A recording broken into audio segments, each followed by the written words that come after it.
जय गुरुजी। संगत जी, जब भी कोई नई संगत गुरुजी महाराज से जुड़ती है तो हमें लगता है कि बस हमें इंस्टेंट रिजल्ट चाहिए कि गुरुजी से जुड़ गए हैं तो हमारी लाइफ में सब कुछ ठीक हो जाएगा।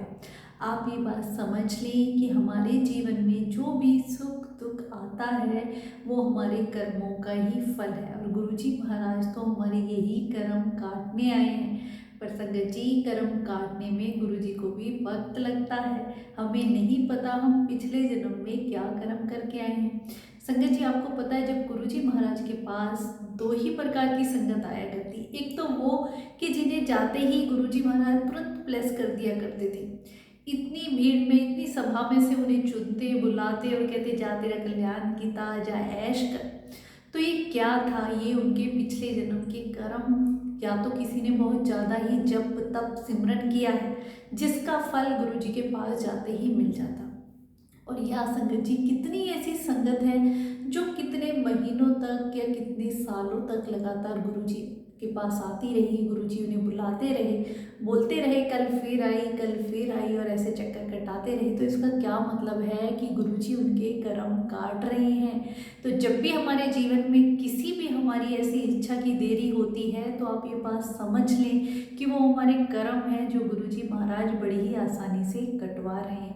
संगत जी, गुरुजी महाराज के जब दरबार में संगत आया करती तो एक लगाव इतना हो जाता। गुरुजी के पास कई बार ऐसा होता कि संगत अपना सब काम वाम छोड़ के ही गुरुजी के पास आके बैठ जाती है। गुरुजी महाराज तो सब जानते हैं, उन्होंने कभी नहीं कहा कि तुम अपने घर के काम, अपना बिजनेस का जो भी तुम्हारा व्यवसाय है सबको छोड़ के मेरे पास आओ, बिल्कुल नहीं। जब भी कोई ऐसे संगत आती तो गुरुजी तुरंत पहचान जाते और कहते आंटी आज घर का काम छोड़ के यहाँ आई है तो तेरी हाजिरी यहाँ नहीं लगेगी, पहले जाके अपने घर का काम कर। गुरुजी ने हमें यही सिखाया कि गृहस्थी में रहते हुए तुम मुझे याद करो, तुम्हें मेरे पास आने की भी ज़रूरत नहीं है, मैं तुम्हें घर बैठे ही ब्लेस करूँगा। तभी गुरुजी कहते हैं कि अपना काम काज कुछ नहीं छोड़ना है, कर्म निरंतर करते रहना है, और मुझे याद करते रहोगे तो तुम्हारे जीवन में आने वाली परेशानियां कहाँ चली जाएंगी तुम्हें पता भी नहीं चलेगा। संगत जी, एक बहुत ही प्यारा सा सत्संग इसी के ऊपर है। अब गुरुजी महाराज के दरबार में तो हर प्रकार की संगत आया करती। ऐसे ही एक बहुत ही इंडस्ट्रियल एरिया के उनकी काफ़ी सारी फैक्ट्री थी। एक फैक्ट्री उनकी काफ़ी बड़ी थी, वो काफ़ी दिनों से चली नहीं रही थी। वो गुरुजी के पास आते हैं और कहते हैं गुरुजी महाराज, ऐसे लगता है जैसे किसी भूत प्रेत का साया है, क्योंकि जो भी मजदूर वहाँ जाते हैं काम करने लग जाते हैं, डर के मारे भाग जाते हैं। जो वहाँ का फोरमैन है वो हमेशा बेहोश हुआ मिलता है। सो सब इतने डरे हुए थे, कोई उसमें काम करने को तैयार नहीं था। तो गुरुजी ने कहा ठीक है, कोई नहीं, मैं शाम को वहाँ आता हूँ। संगत जी, गुरुजी महाराज लगातार शाम को जाते रहे, करना कुछ नहीं, वहाँ के आंगन में जो बाग है वहाँ बैठ जाते, कुछ देर बातें करते और फिर आ जाते। ऐसा कई दिनों तक चलता रहा।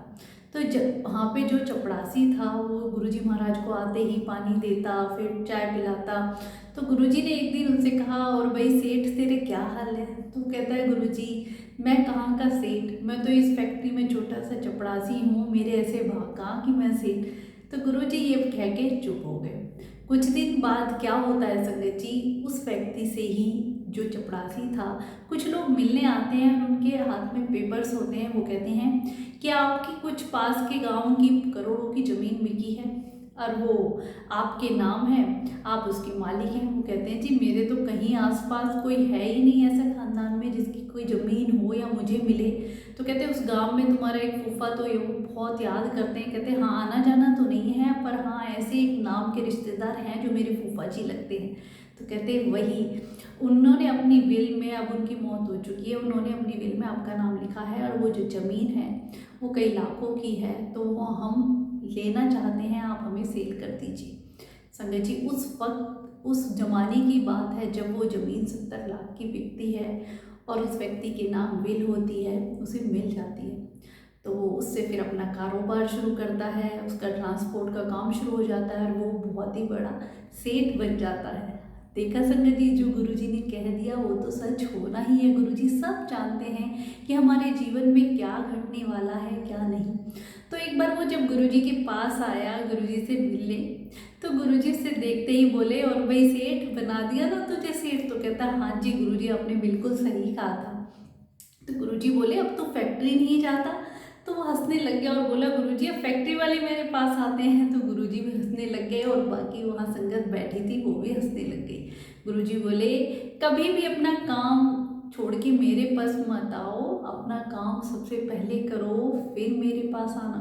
बहुत सी ऐसी आंटियां अंकल बच्चे स्कूल चले जाते हैं, आंटियां फ्री होती, मन नहीं लगता कि चलो गुरुजी के दरबार में चलते हैं सारा काम छोड़ के।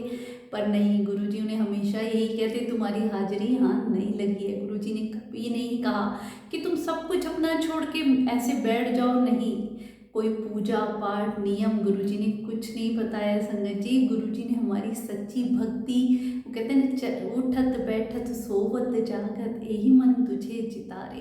तो प्रभु की याद हमें ऐसी होनी चाहिए कि चलते फिरते उठते बैठते अपना काम करते वक्त हम गुरुजी को याद करें, गुरुजी को और पल याद करते रहें और संगत के सत्संग सुने। हमारा विश्वास बढ़ता है, गुरुजी के साथ एक कनेक्शन बनता है। और जब हम अपनी ज़िंदगी की बागडोर गुरुजी के हाथ में सौंप देते हैं ना संगत जी, वो ऐसे गुरुजी खुद भी अपने वचनों में कहा करते अपनी ज़िंदगी का घोड़ा एक बार मेरे हाथ में दे के तो देखो, मैं उसे सीधा हाँकूंगा, इधर उधर नहीं गिरने दूंगा। तो वही बात है संगत जी, गुरुजी महाराज फिर हमारी लाइफ ऐसे स्मूथली चला लेते हैं कि हमारे जीवन में कोई दुख तकलीफ आती है वो लगता ही नहीं। कहते हैं यही मन में पॉजिटिविटी आती है कि गुरुजी हमारे कर्म कटवा रहे हैं। इसलिए संगत जी ज़्यादा से ज़्यादा संगत गुरुजी महाराज से जुड़े, इस बात को पहचाने कि जीवन में सबसे बड़ी चीज़ है पॉजिटिव रहना और खुश रहना।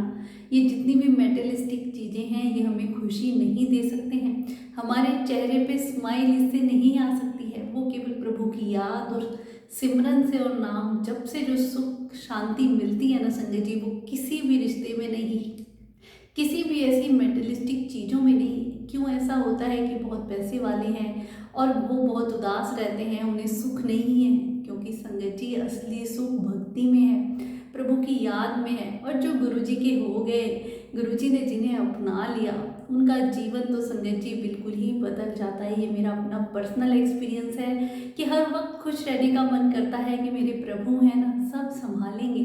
बस हमारा यही सरेंडर और पूरा विश्वास जब गुरुजी पे बन जाता है तो वो पल पल हमें संभालते हैं संगत जी। इसलिए मैं आप सबसे कहूँगी कि गुरुजी महाराज के साथ अपना 1-to-1 कनेक्शन रखें, उनके स्वरूप के सामने बैठ के अपनी सारी बातें शेयर किया करें, उनके साथ वक्त बिताने की कोशिश करें, उन्हें याद रखें। गुरुजी को याद रखने से ही हमारे कर्म कट जाते हैं संगत जी, हमें पता भी नहीं चलता। पर जो हमारी किस्मत में लिखा है वो होके रहता है। अगर हमारी किस्मत में लिखा है कि हमारा एक्सीडेंट होगा तो वो होगा जरूर, पर गुरुजी ने अगर हमारी बाह पकड़ रखी है तो वो केवल एक मामूली सी खरोंच रह के लग के ही रह जाएगा। तो संगत जी क्यों ना हम अपने कर्म कटवा लें। आपने कोई ऐसी दुकान या कोई ऐसा डॉक्टर जो कर्म काटता हो बिल्कुल नहीं सुनी होगी संगत जी, पर मेरे गुरुजी महाराज का वो सच्चा दरबार है जहाँ हमारे कर्म कटते हैं। हम गुरुजी तभी कहा करते कि तुम्हारे पिछले जन्म के कर्म तो मैं काट दूंगा, पर इस जन्म में तो चंगे कर्म करो, क्योंकि हर जन्म में तो मैं तुम्हारे साथ ऐसे थोड़ी जाऊंगा। तो संगत जी चंगे कर्म करें तो भगवान हमें अगले जन्म में भी मिल जाते हैं अगर हमारे कर्म अच्छे होंगे। और हर जन्म में हम अच्छे पुट्ठे कर्म अच्छे नहीं करेंगे, पुट्ठे कर्म करेंगे तो भगवान भी हमारा कब तक साथ देंगे। इसीलिए गुरुजी का साथ पाना है हमें तो अच्छे कर्म करने हैं, सत्संग सेवा सिमरन, यही सबसे बड़ी चीज़ है संगत जी जो हमारे मरने के बाद भी हमारे साथ जाएगी। तभी तो कहते हैं बैंक बैलेंस, हम सोचते हैं ना बुरे वक्त में काम आएगा, हमें अपना बैंक बैलेंस रखना चाहिए। इसी प्रकार हमें अपने स्पिरिचुअल जर्नी के लिए वो बैलेंस बना के रखना है सत्संग सेवा सिमरन का, जो हमारे बुरे वक्त में काम आता है। शुक्राना गुरुपा, अनंतम शुक्राना।